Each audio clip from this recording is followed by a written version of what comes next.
Warning, the Savage Nation contains adult language, adult content, psychological nudity. Listener discretion is advised. The Westwood One Podcast Network presents The Savage Nation. It's savage, uncut, unfiltered, and raw. Home of borders, language, culture. And here he is, New York Times best-selling author and National Radio Hall of Fame inductee, Michael Savage. Our guest today is Dr. Patrick Moore. You may know him because he recently came out real strongly against the ideas of Alexandria Halfwit Cortex. He called her a pompous little twit. Now, he is a co-founder of Greenpeace, great organization. And he served for 9 years as president of Greenpeace Canada and 7 years as a director of Greenpeace International. You say, well, he's an environmental wacko. Well, listen carefully. He's not. He's the opposite. After 15 years, he left Greenpeace and is now critical of the group, later writing the book Confessions of a Greenpeace Dropout, the making of a sensible environmentalist. And that's the essence of what we're going to talk about today, which is how do intelligent people who care about the planet and wildlife become sensible environmentalists instead of insane whack job environmentalists. And that's what we're going to talk about. After completing a bachelor's degree in forest biology at the University of British Columbia and a PhD in ecology, Mr. Moore became involved first in the Western Canada branch of the Sierra Club and later Greenpeace. His involvement in Greenpeace between 1971 and 1986 spanned roles as a campaigner in Greenpeace Canada against whaling, against uranium mining, against killing seals, reducing toxic waste, nuclear warships, all left-wing stuff. But he left them after 15 years because they became rather crazy. He joins us now on the Savage Nation to talk about all things environmental.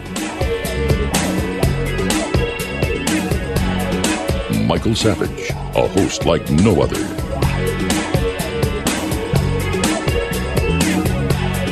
Look, in case you missed it, I'm going to repeat this. We are all engaged in a secret war on cash. You heard me right. By withdrawing your own cash, that has become very risky, according to the Secret War on Cash, a new Swiss America white paper. For example, listen carefully.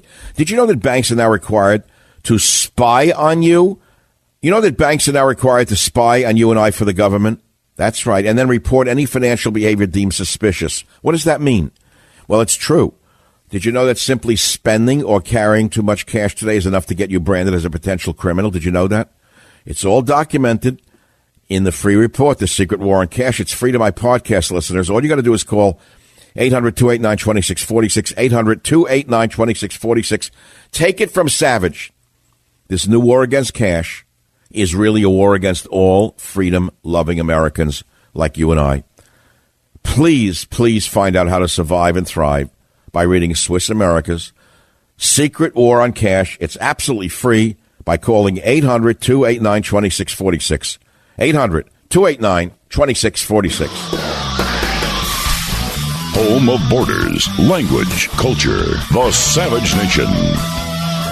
Well, let's begin with the dramatic roll of the drums. You came out strong against the ideas of who I call occasional cortex, the 60, 90-day wonder who was recently collecting tips in a bar and now is running the world. And you said that Alexander Occasional Cortex is a pompous little twit. But how big a danger is she to environmental policies, in your opinion? Well, I think AOC, as they call her, too, is a very important danger. She's just a front for the movement to take over the Democratic Party from the far left side, to the sort of Venezuela socialism side. And I think we should treat this with the utmost concern. They are organized. She's not alone.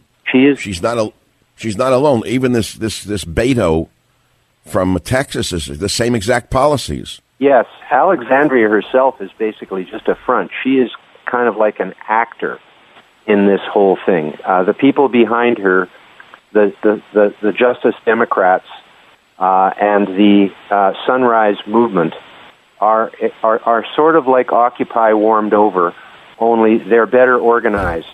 The Green New Deal was written in a weekend brain session, or so-called brain session, and it's so ridiculous. You mean the ending air travel, as things of that nature? They threw it together over a couple of joints and some beer? Something like that, yes. You'd think so by reading it, too. Some of the proposals in it are essentially silly. And yet it's very serious because there's so many people who are paying attention to it and adopting this as their own policy, even people who are going to be running for president in 2020. I know, even the Democrat Party itself. You see all the stupid people standing behind her when she kicked it off, nodding like they agreed with her when they had no idea what was in it? Yeah, it's a real bandwagon. And as you may know, in politics, this is a kind of phenomenon that comes along. People want to be part of it. And she's very good at what she does. She's a very attractive front for this movement to move the United States to the far left. And a lot of young people who have been brainwashed basically their whole school lives. We hear that the polls say that a majority of millennials support socialism. I'm not sure they know what it means. Oh, I'm sure they don't, but it sounds cool. I hope they don't find out. Well, Mr. Moore, you certainly agree with me. I agree with you. I mean, we're rational people. I worked in this field for most of my life. In addition to being totally crazy, you have argued that these morons who call for reducing fossil fuel production don't realize what would happen in the world if their radical plans are implemented. And you said if fossil fuels were banned, every tree in the world would be cut down for fuel for cooking and heating. You would bring about mass death. You went on to say you don't have a plan to grow food for 8 billion people without fossil fuels or get food into the cities. You also unloaded on this moron for calling climate change our World War II. What an insult that is to all of the men lying in shallow graves around the world who actually defeated Hitler. You said that your Green New Deal would be worse than World War II. Imagine no fuel for cars, trucks, tractors, combines, harvesters, power plants, ships, aircraft. Transport of people and goods would grind to a halt. Isn't that what they want? I'm not sure what they want. It's really unfortunate that they're getting away with proposing such things, because when I said to her, your policies will result in mass death, I mean it. That we cannot grow food without fossil fuels for the tractors, if nothing else, but fossil fuels are essential to almost all of our means of production. And sure, we could give up some of the non-essential things in our lives, I'm sure, but most of the things that run on fossil fuels are pretty essential to our daily existence. And we have to think straight about this, because if you end up, for example, if we ended up with a Democratic win of House and Senate and President in 2020, and they'd all agreed that we're going to phase out fossil fuels, this would be basically a kind of apocalypse.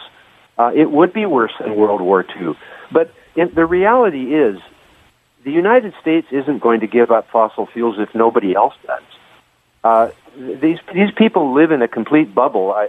I think they, that old joke about New York, they can't see past the Hudson River. Yeah, but if you look at the people running for office on the Democrat side, you've got Gavin Newsom, exactly the same mentality as her, a little more polished perhaps, but the same exact stupidity. You've got this guy Beto, the same exact apocalyptic talk that the world is going to come to an end unless we go so far to the left that the world does come to an end. So how can these people go through everyday life and not see what hypocrites and liars they are? How do they do that? Well, I don't think that's a problem for them. I think that their ambition for power goes beyond their concern for truth and justice, for that matter. They use words in a I would say, a really sick kind of way. In the same way that they describe themselves as progressives, when they're anything but progressive. They're regressive to the extreme. They use words like climate justice. They use carbon dioxide as a swear word. They color words. This is propaganda perfectly typical of Trotsky in the Soviet Union. Trotsky was the master at accusing other people of what he was. I think they're calling it projection now. Yeah. In other words, that the left projects its own foibles on the other side, as if they are the good guys, when in fact they are the ones that are engaging in this fraud. Well, look at this guy, Beto O'Rourke. He says the world faces catastrophe. He warns that hundreds of millions of climate refugees will overwhelm borders and humanity could go extinct unless we fix the planet in 12 years. And then he talks about interconnected crises in our democracy, economy, and climate. And he says there's apocalyptic threat about global warming. Large parts of the world will soon be uninhabitable. Now, let's get real about this. You've spent decades on the oceans in Greenpeace, stopping the whaling and things of that nature. I'm a boater. I live 10 feet from the water here. I have for years. And I've studied tide charts for years. I have not seen a centimeter rise in sea levels. Have you? There's a very slight rise in sea level with this modern warm period that we're having now. It's been going on for 300 years. There's no increase in... Well, that's why I haven't seen it. I've only been looking at it for 20 years. I can't say I've been looking at tide charts for 300 years. But in the 20 years I've been looking at it, I don't see any sea rise. No, and in many parts of the world there is no sea rise because the shoreline is building with sediments, etc. It's a very complicated subject, and it's just being used as a scare story, and it's easy to use for people who live near the sea. Because they are afraid their houses will be lost.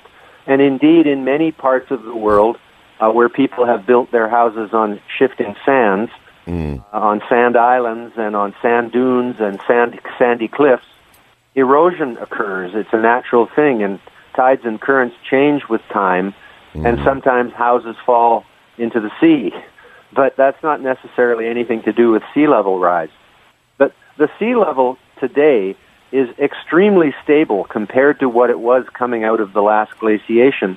When it rose more than 400 feet, it was in a period of 10,000 years, but it's not rising like that today because all those huge glaciers melted and are gone now.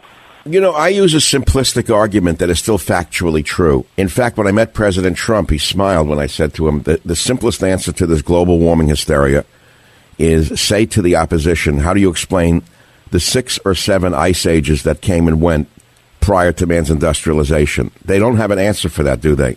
No, they don't, but actually there is an answer to it. It's called the Milankovitch cycles, and it's a cycle of the Earth's orbit and the Earth's tilt, and that's well known. But these people do not have any idea about anything that happened before they were born.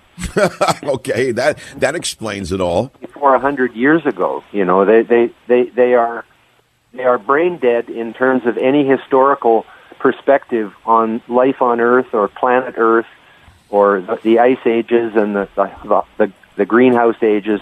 They have no knowledge of this. No. But there's an awful lot of these brainwashed young pioneers. They look to me like the young Mao Zedong murderers who were called the Red Guards or the Red Brigades in other countries. They look like Pol Pot's Khmer Rouge, and they are very dangerous indeed. I don't think they should be laughed off.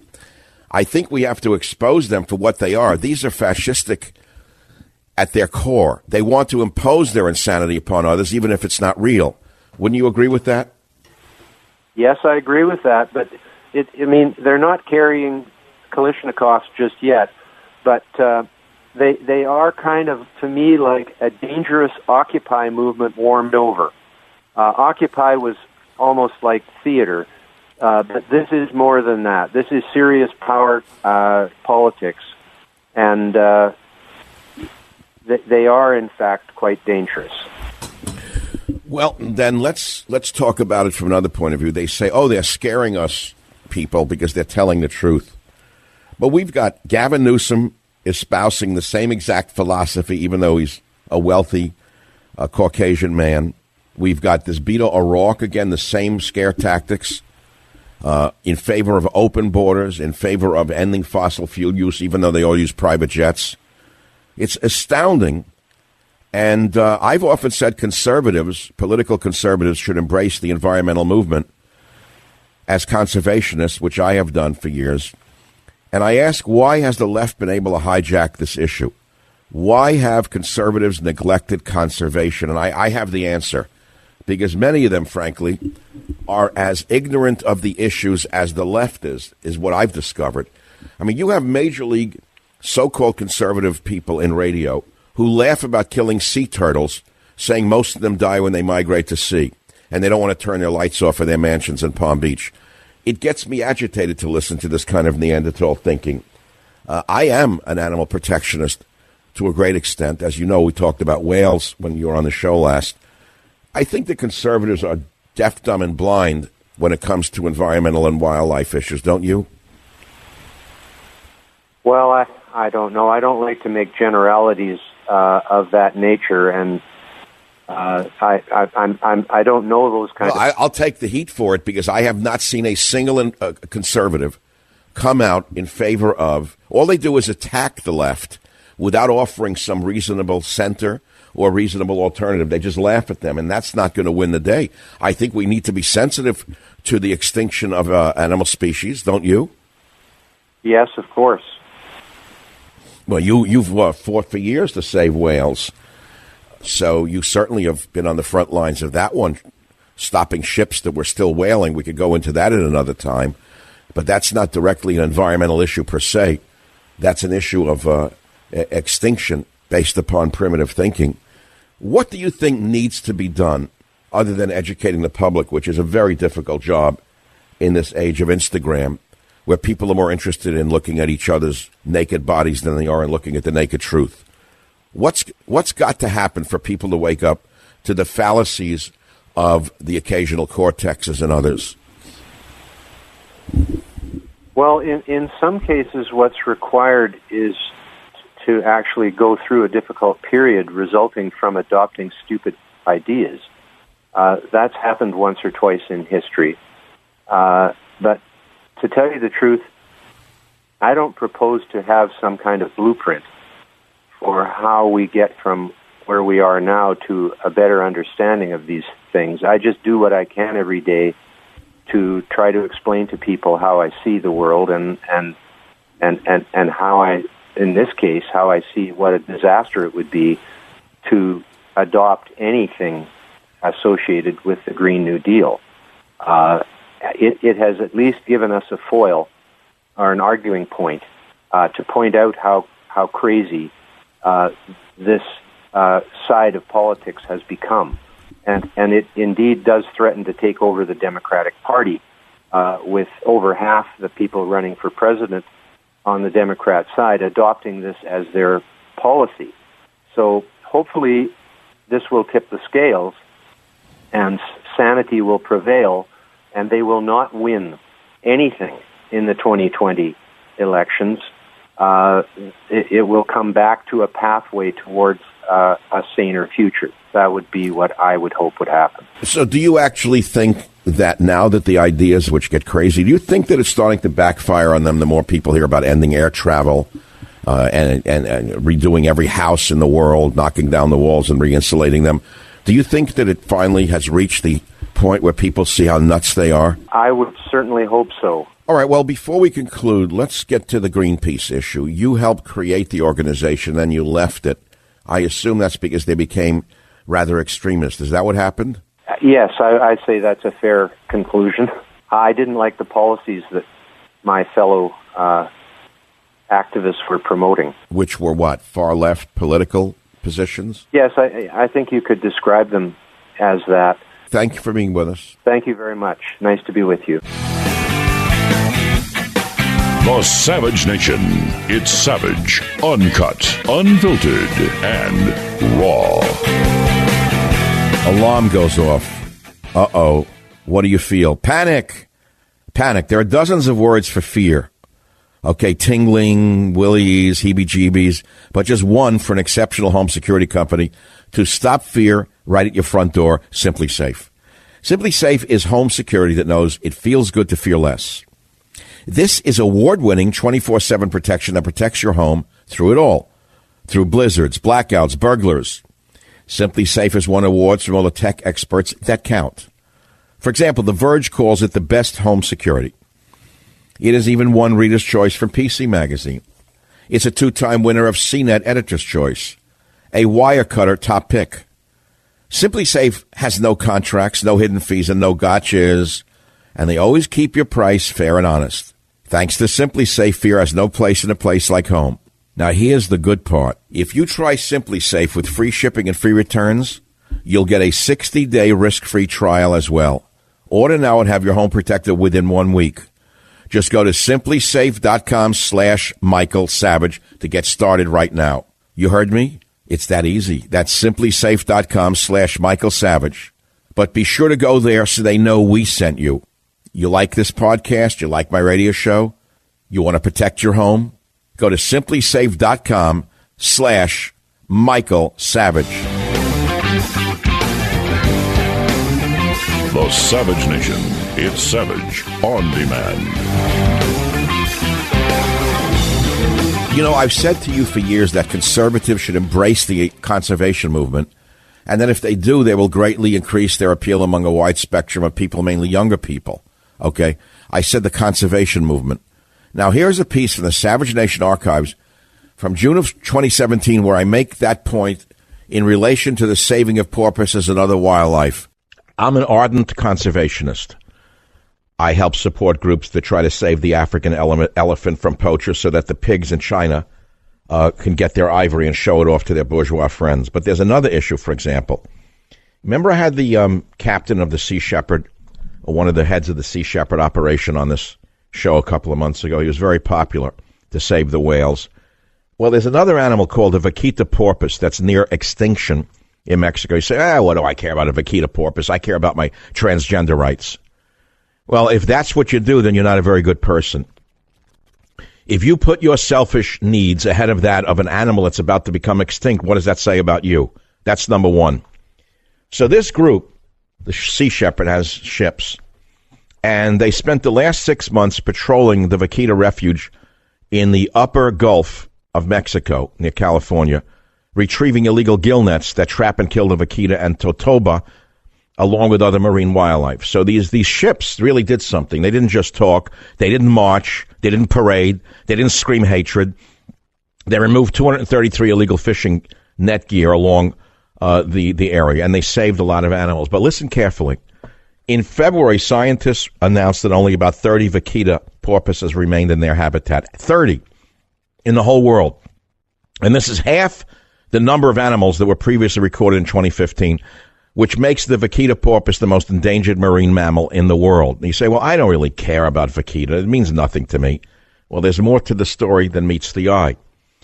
During Operation Milagro 3, Sea Shepherd discovered 5 dead porpoises, and their deaths are attributed to being caught in gill nets set up by poachers to trap the totoba bass. It's a fish whose swim bladder is prized for unsubstantiated medicinal claims in China and Hong Kong, where it sells for tens of thousands of dollars. And once the poor vaquita porpoise becomes entangled in these gill nets, they're unable to go back to the surface of the water to breathe, and they drown to death. Now, during this campaign by Sea Shepherd, the crew removed 1,195 dead animals, sharks, dolphins, whales, turtles, and sea lions, and they released 795 live ones. Do you understand what we should be focused on in this world? Not the selfish needs of human beings in every case. No, but sometimes the survival needs of mere animals who have no voice. And I'm giving them a voice today on the Savage Nation. So now you know there are some groups who are doing good, like Sea Shepherd. They're a real group as opposed to the fake Sierra Club. The Sierra Club is a totally political organization that does nothing for humanity and very, very little for the environment. In my estimation, the Sierra Club is very much like the United Nations. It's money for bureaucrats and nothing else. They do nothing to save the wildlife of the world or to actually preserve the environment in any way. All they do is talk about it and go to conferences. Sea Shepherd's Operation Milagro to save the vaquita porpoise concludes a 6-month campaign in Mexico. This animal is now almost extinct. The vaquita porpoise, maybe you heard it first on the Savage Nation. So what's the bigger picture? Why should you care about an endangered species? What does it matter to you? Now, of course, I'm not addressing this to socialists. They hate the environment. They only use the environmental issue to peddle socialism. But go look at how the environment looks in socialist countries, and you'll understand why we have the most pure environment in the world here in a capitalist country, because we have the most important environmental protections of any place on Earth.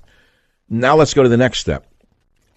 If the vaquita porpoise should disappear from the Earth, would that affect your life? Not directly, but it would affect your life because you are the vaquita porpoise. When the eagles started to die in America because DDT was destroying the shell of their egg, making the egg too weak to hatch a chickling of an eagle, there was a great outcry, and America did something.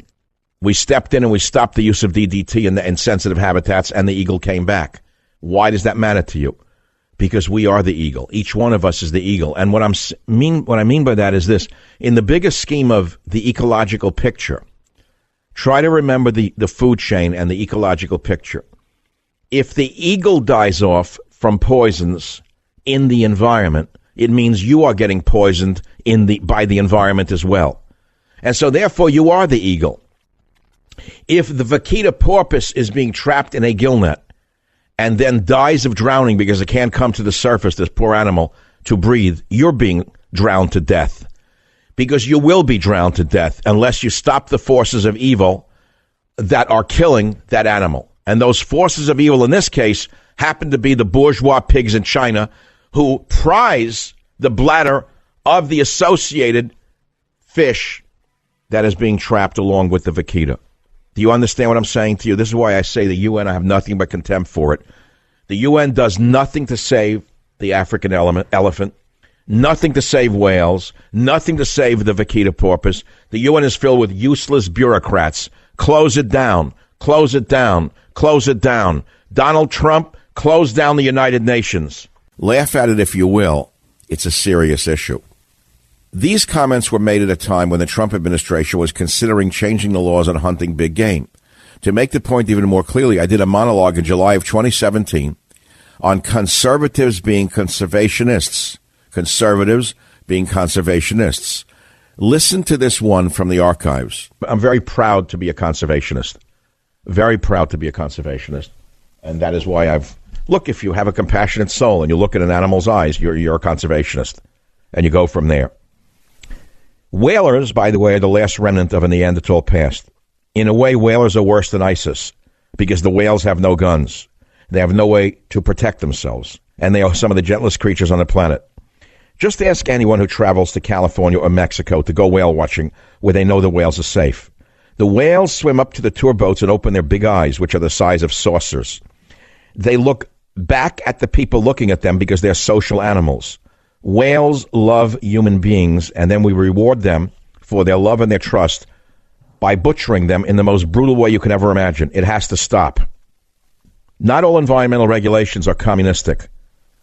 You want to hear a heartbreaking story? A few months back, I read about thousands of snow geese dying when they landed on a toxic open-pit mine while trying to escape a snowstorm in Montana. 27 years of copper mining had laced the pit with arsenic, iron, zinc, and sulfuric acid. This was a mine that had been closed for more than 30 years, becoming a Superfund cleanup site soon after it closed. 10,000 geese landed in this poisoned pond of toxic waste, and many of them died. They died because we have criminals in the business world who have created hazardous waste and neglected to clean up after themselves. This is why we need very strong environmental laws. Now, you see, maybe you don't understand where I'm coming from. I know that Trump has appointed a leading critic of the EPA, Oklahoma attorney Scott Pruitt, to lead the agency. Did you hear what I said?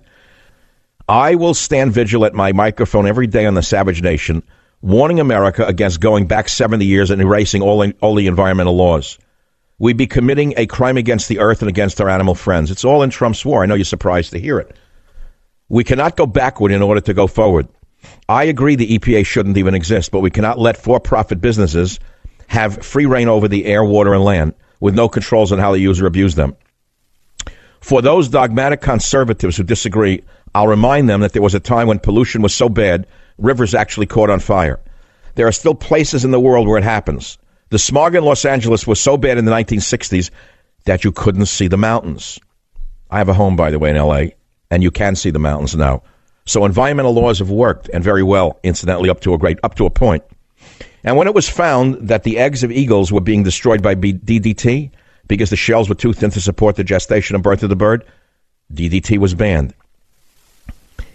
If you don't understand that you are the eagle, you understand nothing. Within the ecological chain of life, we are the eagle, we are the elephant, we are the whale. It was only by understanding the eagle was going to die that we were going to die next. Where do you think the cancer epidemic is coming from? It's coming from the air we breathe, the food we eat, and the water we drink, which are all filled with toxins. Creating an unconstitutional agency may not have been the answer, but something had to be done. And let's not forget this. The EPA was created by a Republican. We must take care of our animal friends and not poison them. We must not go back to turning our bays into sludge and our rivers and streams into flammable, hazardous waste dumps. We must not go back to turning our air into soot-filled landscapes. We must not rape our forests. I very much like Teddy Roosevelt in that regard. We must be very careful because we have a polar opposite of Obama in the executive branch in many ways. We have people coming into very high positions who are the opposite of the so-called progressives Obama appointed. For the most part, that's a good thing. For the most part. I see Trump as very much a fiscal conservative and a security conservative. His appointments for national security and the Department of State, Health and Human Services and Defense are all very good people. But we have to be very careful that we don't eliminate laws and regulations that protect our little friends with wings, fins, and fur from the rapacious vermin who would kill them all off for a dollar's profit. When it comes to most of the policies we've suffered under for the past 8 years, including social policies, we need to do a complete 180. But in terms of environmental policy, we must be careful. We do not go back 100 years and make the mistakes that were made before. And I stand by those words. I wrote them, I published them in Trump's war because I wanted you to read them, and I want you to set them in stone. With the announcement of another environmental madman entering the presidential race on the Demon Cat side, you should listen to all this pushing of a Green New Deal, so-called, by the new psycho leaders of the Democrat Party. Here is the newest entrant into the race of fools, Beto O'Rourke. We face catastrophe and crisis on this planet, even if we were to stop emitting carbon today, right now, at this moment. We know that the storms that we saw in Texas, Harvey, which dumped the landfall record amount of rain on the United States of America, as long as we've been keeping records, that claimed the lives of too many of our fellow Americans, flooded people literally out of their homes and businesses. Storms like Harvey are only going to become more frequent and more severe and more devastating, and ultimately they'll compromise the ability to live in a city like Houston, Texas. This is how insane these people are, talking about the literal end of the world and comparing those complaining about climate change to those who landed on the beaches of Normandy to defeat Hitler. Let's listen to the idiot who started all of this, Occasional Cortex, as she spouts the nonsense of how the Green New Deal are filled with heroes who will save the planet. This is such a major watershed moment, and I am so incredibly excited that we are going to transition this country into the future, and we are not going to be dragged behind by our past. I'm so excited by that. I think that today is not just a big day for us as a delegation, us as a party, us as a movement, but this is a big day for activists all over the country and for frontline communities all over the country. Today is a big day for people who have been left behind. Today is a big day for workers in Appalachia. Today is a big day for children that have been breathing dirty air in the South Bronx. Today is a really good day for families who have been enduring the injustices of drinking dirty water, or who have seen their living rooms being flooded in with the waves of rising sea levels. And today, I think, is a really big day for our economy, the labor movement, the social justice movement, indigenous peoples, and people all over the United States of America. Because today is the day that we truly embark on a comprehensive agenda of economic, social, and racial justice in the United States of America. That's what this agenda is all about. Because climate change and our environmental challenges are one of the biggest existential threats to our way of life, not just as a nation, but as a world. And in order for us to combat that threat, we must be as ambitious and innovative in our solution as possible. So what we are doing today and in introducing these resolutions here today is that it's not a bill. It is a resolution. And what this resolution is doing is saying this is our first step. Our first step is to define the problem and define the scope of the solution. And I think that the part of it that is generational is that millennials and people and Gen Z and all these folks that come after us are looking up, and we're like, the world is going to end in 12 years if we don't address climate change. And your biggest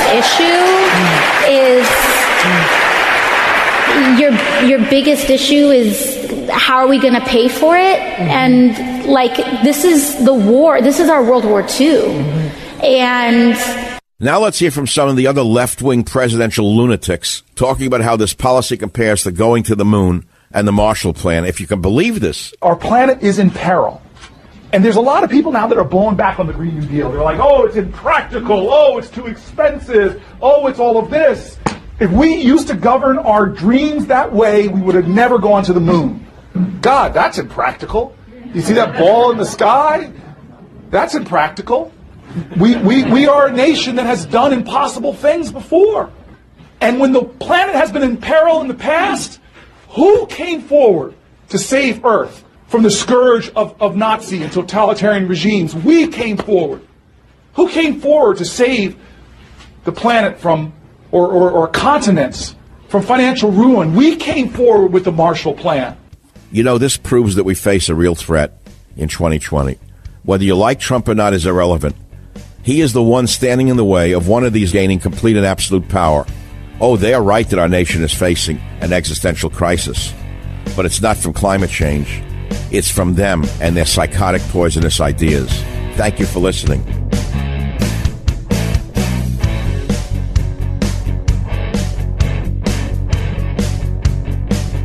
The Westwood One Podcast Network.